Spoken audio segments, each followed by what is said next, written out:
नमस्कार प्रणाम। हम भोजपुरी गीतकार सहल अभिषेक सभी भोजपुरिया श्रोता के पैर छू के प्रणाम करते हैं, आशीर्वाद के कामना बा। का हाल बा रोरा लोग? आज सब लोग के दीपावली के हार्दिक शुभकामना। ये हमनी के फजल अभिषेक ऑफिशियल चैनल है जो के लोग सब्सक्राइब करी। हमारा संग आज भोजपुरी के बहुत ही बढ़िया गायक भाई हमार मुकेश चंद्रवंशी बाने, ये बात करी।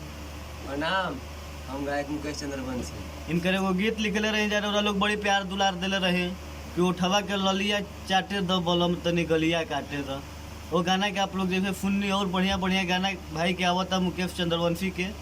आज एगो छठ के रिकॉर्डिंग होता, छठ गीत का भी रिकॉर्डिंग होता था, आप लोग बाबा रिकॉर्डिंग करे तनी बाबा रिकॉर्डिंग करो तनी तो सुनी। और ढेर ही प्यार दी है चैनल के, जो ना चैनल का नाम बा गीतकार फजल अभिषेक। और सब लोग के दीपावली के ढेर सारा शुभकामना। सबके घर में माई लक्ष्मी वास करा, सब लोग कबार के धन कमाए आ कबार के उड़ावो करे, रख के का कुल पैसा। हमार बाबा के खूब आशीर्वाद दे हम जा। खूब आशीर्वाद दी जा।